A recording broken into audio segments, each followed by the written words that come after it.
Hello again, everyone. It's Jeremy with JMed's Brick Clicks. I know everyone's kind of been waiting on this. This is my barn and one of my silos. I've got another one I'm working on. This is my taller, narrower, skinnier tower silo. So let's get into it, because this is another addition to my farm, and this is one of my more favorite builds. Now, this barn I built back in 2014.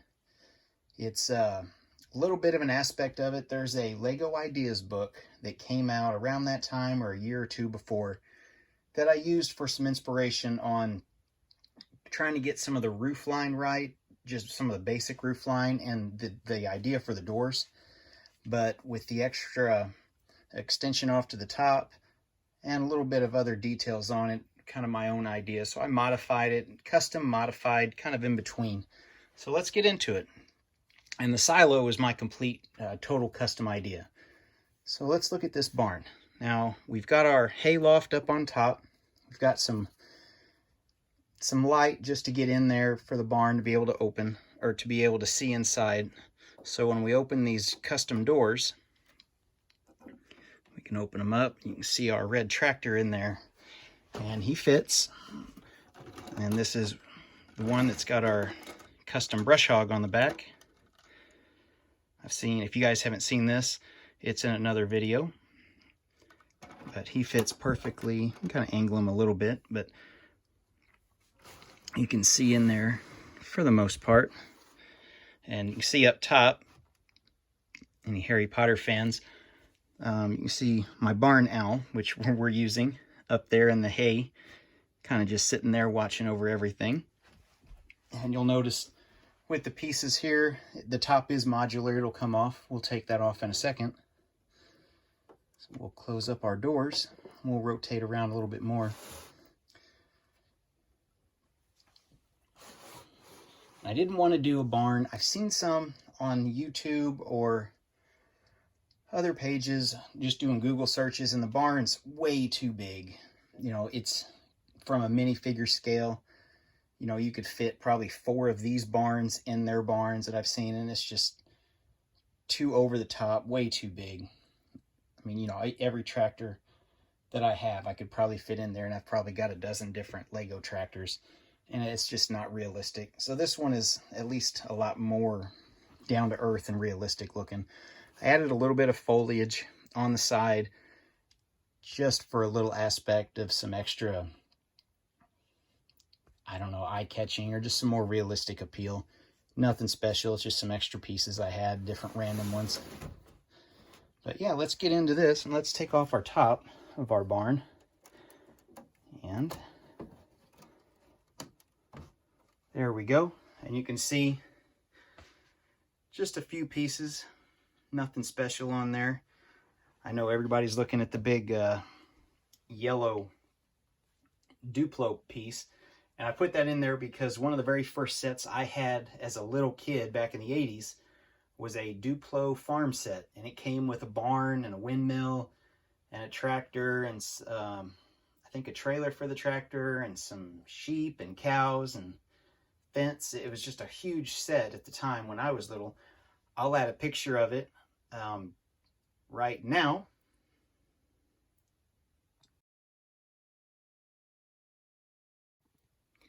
Okay, so now we can kind of get a little bit better view of our barn. And we do have a hole in there, so if we wanted to load hay from the inside, that's not a problem. We'll come back down and look at some other aspects of this barn. Now, I took the roof off. The roof is a solid piece.